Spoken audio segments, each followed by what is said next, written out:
Okay, tungkol ang ating lesson saan? Pamilya! Very good, pamilya. Ang pamilya ay binubuo ng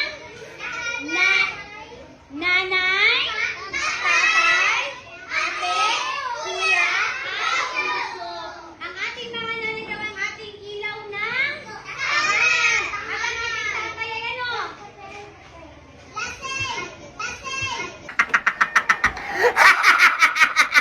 Lasing. Ano natin mga natatay? Bakit lasing? Bakit mga tatay? Yung mga, anong adik? Ating tatay ay haligi ang ating tahanan. Nagiging katatawanan ngayon sa social media ang video na ito. Sa karamihan, nagiging katuwaan lang ang ganitong klaseng bagay.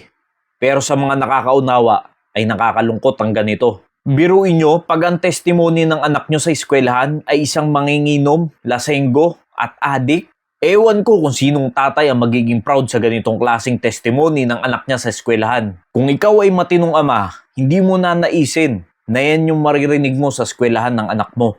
Kundi ang gusto mong marinig dyan na meron niyang honor, maganda ang grades at hindi pasaway. Pero tignan natin ang reality mga kapatid. Nanggaling din naman ako sa ganyang klaseng pamumuhay. Ako ay naninigarilyo, nagiinom, nag-aadik. At alam nyo kung anong sinasabi ko sa anak ko? Sinasabi ko sa kanya pag nakikita niya ako magiinom, huwag siya magiinom kahit kailan. Kahit ang sigarilyo, kahit ang pagbe-vape, sinasabi ko sa kanya na huwag niyang gagawin yun dahil masama yun sa kanyang kalusugan. At ayokong makikitang magbibisyo siya ng ganun paglaki niya. Nakita niyo ang reality mga kapatid? Maraming tao ang ganyan ng pag-iisip, hindi lang ako. Na ayaw nilang mangyari yung ginagawa nila sa kanilang mga anak. Kaya ang ginagawa ay papayuhan na lang na wag mo akong tutularan. At oo, ganyan ako mag-isip nung unbeliever pa ako. Kaya tignan nyo ang nangyayari sa mga kabataan.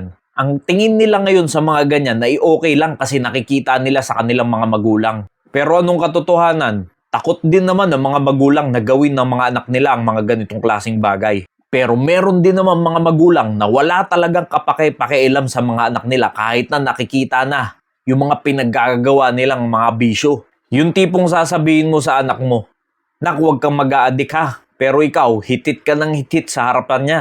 Tapos sasabihin pa, "Huwag mo akong gagayahin ha, huwag mo akong tutularan paglaki mo. Kasi ako, ganito talaga ako." Yan ang talagang nakakalungkot sa mga ganyang klaseng mga magulang.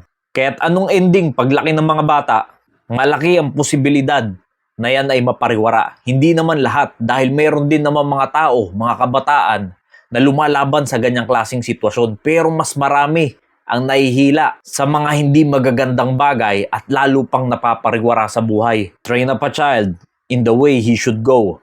And when he is old, he will not depart from it. Kung saan natin tinitrain ang ating mga anak o kung saan direksyon natin sila dinadala, hindi nila yan makakalimutan pagtanda nila. Napakagandang bersikulo pero pwede ring magamit sa hindi magandang resulta. Dahil kung ang pagtitrain natin sa ating mga anak doon sa kapahamakan, doon sa bisyo, doon sa hindi magagandang bagay na makamundo, asahan mo na, pagtanda niyan, yan din ang gagawin niyan.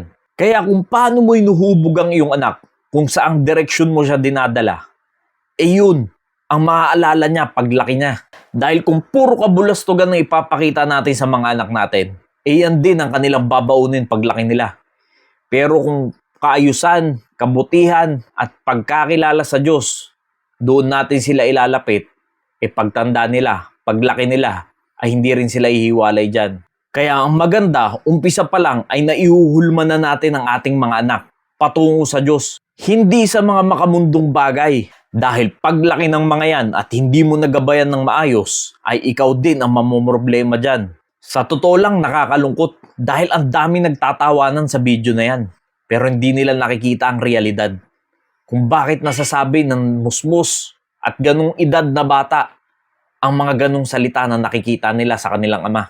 Kaya napakahalaga na maayos ang patutuo natin sa ating mga anak at sa ating pamilya. Be not deceived, God is not mocked, for whatsoever a man soweth, that shall he also reap.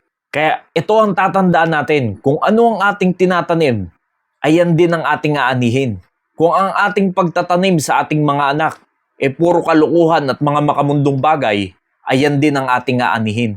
Pero kung sila ay ating dadalin sa mga makadiyos na bagay, ay sigurado kapatid, kaibigan, pagtanda niyan ay hindi yan hihiwalay dyan. Kaya mga kaibigan, kapatid, tutukan natin ang ating mga anak. Dahil alam ko, gusto mo rin naman maging proud na magulang.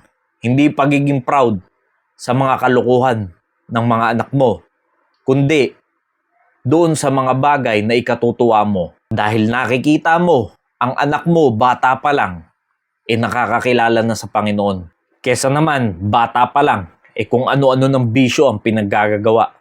Nawa, naging malinaw po ang mensaheng ito. Maraming salamat and God bless you all.